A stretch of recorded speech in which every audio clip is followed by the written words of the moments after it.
कल घटना हुई, जो ये दुर्दांत आतंकवादी मारे गए, उसमें कुछ हमारे कांग्रेस के मित्रों ने पहले कहा था कि क्या सबूत है कि वो पाकिस्तान से आए, क्या सबूत है कि वो पाकिस्तानी है। लेकिन देखिए, कल लोकसभा में शुरू हुआ डिस्कशन और उसी के करीब करीब इन तीनों आतंकवादी मार दिए गए जो बेसरन घाटी के उसमें भी शामिल थे। इस पर भी कुछ लोगों को संदेह है। महोदय, वहां राइफलें मिली AR-9M, ये अमेरिकी राइफल है, और दूसरा 2 AK-47, 17 grenades, Chinese satellite phone और चॉकलेट और मेडिसिन वगैरह ये सब मिली है। महोदय, मैं अपने गृह मंत्री अमित शाह जी को बहुत बहुत साधुवाद देता हूं। इन्होंने इन वेपन्स को तुरंत हवाई जहाज से चंडीगढ़ भेजा और चंडीगढ़ में बैलिस्टिक एक्सपर्ट ने उन खोखों से मिलान कराया जो बेसरन घाटी में मिले थे। ये सर साइंटिफिक एविडेंस है। वो मैच हो गया। परिस्थितियां कभी झूठ नहीं बोलती, इंसान झूठ बोल सकता है। वो मैच हो गया, प्रूव हो गया कि ये तीनों वही आतंकवादी हैं जिन्होंने हमारे 26 निर्दोष लोगों को हत्या की थी। तो इसलिए मैं अपने गृह मंत्री जी को बधाई देता हूं। और एक चीज और कहना चाहता हूं, जो मैंने जब मैं ऑल पार्टी डेलीगेशन से लौटा तो उस समय मैंने प्रधानमंत्री जी को एक पत्र लिखा था 4 जून को, और उसमें लिखा था कि वहां पर एक सिंदूर मेमोरियल बनाया जाए। सिंदूर मेमोरियल वो पहचान होगी, ये ऐतिहासिक घटना थी कि वहां सिंदूर जो पोंछा गया और उसका हमने बदला लिया। साथ ही साथ ये ऐसी घटना थी जिसने देश को एकता में, एकजुटता में पिरो दिया था। पूरा देश, तो देश की एकता और एकजुटता का भी प्रतीक होगा सिंदूर मेमोरियल, जो हमें बनाना चाहिए।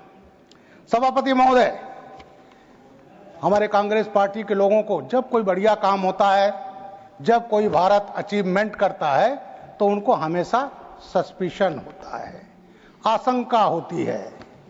सर्जिकल स्ट्राइक हमने किया 2016 में, क्या सबूत है? उसके बाद जब हम लोगों ने 2019 में सीआरपी के जवान मारे गए 40, हमने बालाकोट किया, क्या सबूत है?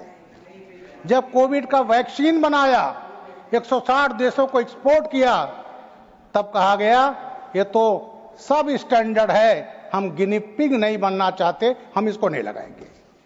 इसके बाद सर, जब सेंगोल स्थापित किया गया, तब उस पर तमाम सवाल उठाए गए।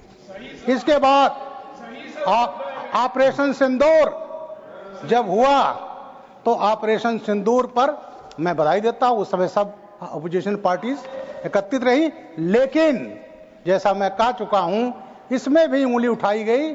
और एक पूर्व हमारे गृह मंत्री जी, मैं बड़ा सम्मान करता हूं माननीय चिदम्बरम जी का, कि क्या सबूत है कि वो पाकिस्तानी है।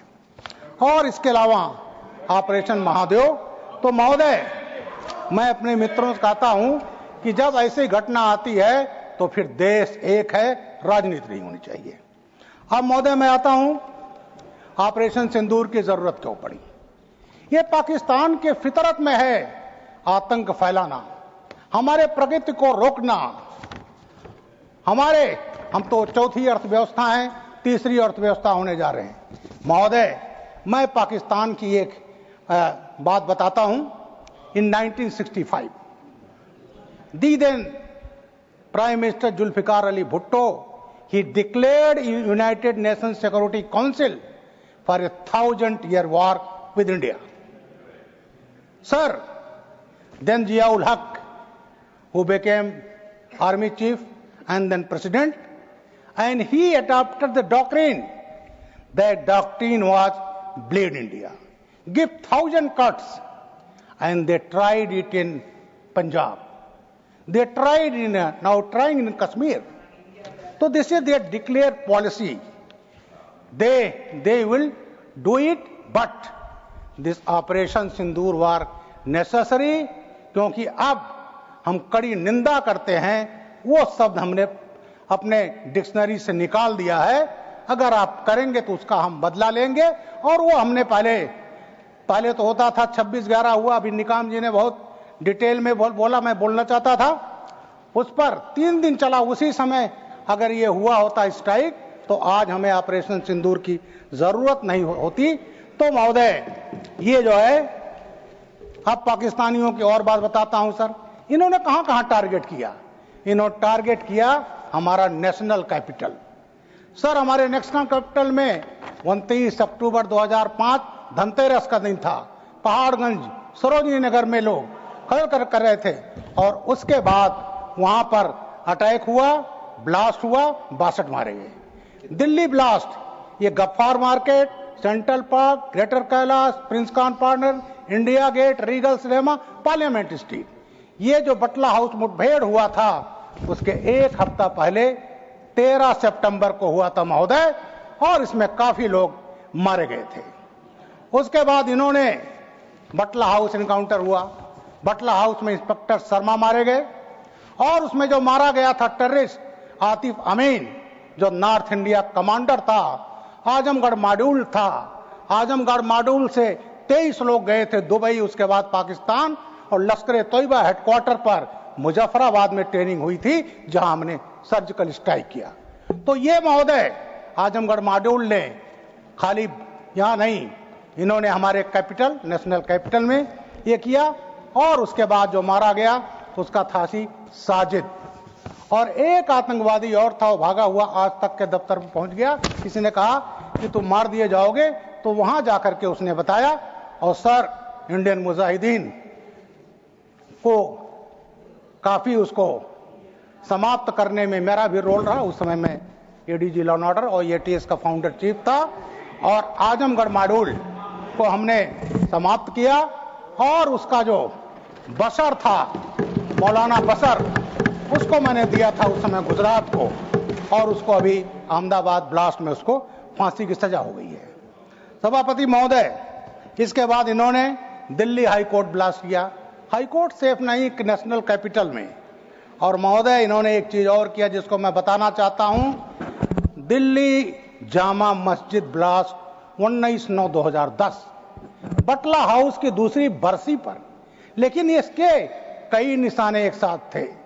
इसमें था रियाज भटकल, इकबाल भटकल, यासीन भटकल, रियाज भटकल, इकबाल भटकल, आमिर रजा खां, ये तो अभी भी पाकिस्तान में बैठे हैं। और इन्होंने यासीन भटकल को नेपाल से बुलाया। असदुल्ला हड्डी, जिसको फांसी सजा हो गई है, आजमगढ़ था, ये आया। इन्होंने सोचा 3 अक्टूबर से 14 अक्टूबर 2010 को कॉमनवेल्थ गेम हो रहा है, सिक्योरिटी के बड़े बड़े दावे किए गए थे। और इन्होंने किया कि अगर इसको हम डिस्टर्ब कर दें, एक मैसेज दुनिया में दें कि भारत सेफ नहीं है, तो इन्होंने जामा मस्जिद तोड़ा, भीड़ भाड़ वाला इलाका चुका, मारुति 800 कार की व्यवस्था की। और उसमें एक बम ये बनाते थे जिसको मैंने अपनी पुस्तक में लिखा है, बोट से बम, एक कार में भर दिया गया, जामा मस्जिद में लगाया गया, और उसके पहले एक ताइवानीज बस आई, और उस पर इन्होंने असदुल्ला हड्डी ने और एक बकास अहमद पाकिस्तानी था, उन्होंने फायर किया। 3-4 ताइवानीज घायल हुए। और जब ऐसी घटना होती है तो पुलिस भी पहुंचती है, मीडिया भी पहुंचती है। उसी समय उन्होंने ब्लास्ट किया, लेकिन ईश्वर की कृपा रही, वो ब्लास्ट नहीं हो पाया, आग लग गई, इसलिए बच गए। तो ये इन्होंने टारगेट किया था कॉमनवेल्थ गेम को। और उसी समय 30 सितंबर 2010 को बाबरी मस्जिद, राम जन्मभूमि संबंधित जजमेंट आना था।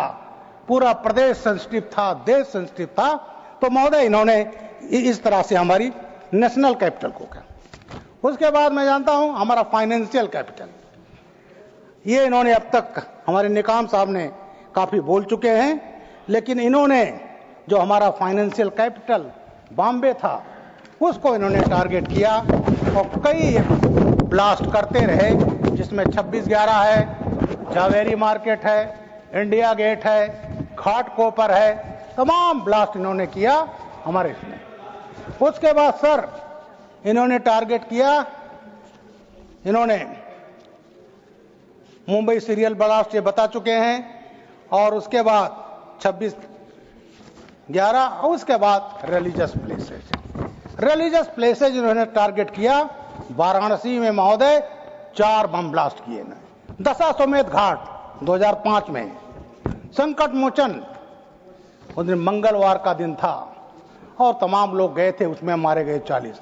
शीतला घाट ब्लास्ट और यूपी और बनारस का कचहरी ब्लास्ट। महोदय इन्होंने 7 जुलाई 2013 को बोध गया में ब्लास्ट किया। भगवान बुद्ध की जो ओरिजिनल मूर्ति थी उसको डिस्ट्रॉय करना चाहते थे महोदय, लेकिन वो वहां भी 7 लोग मारे गए, लेकिन वो ओरिजिनल मूर्ति बच गई।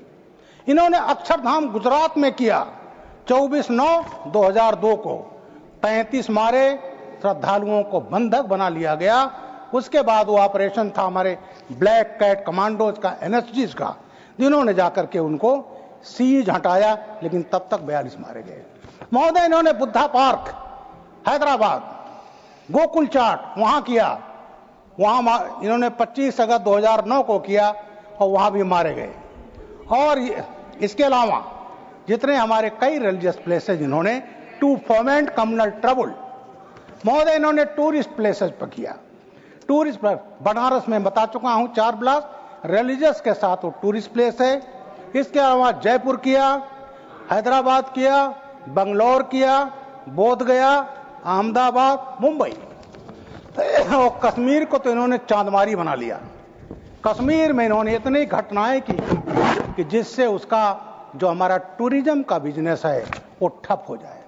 महोदय जो ये अभी घटना हुई बेसरन घाटी की, उस समय किया गया है जो खाली देश के नहीं पूरी दुनिया के टूरिस्ट कश्मीर जाता है।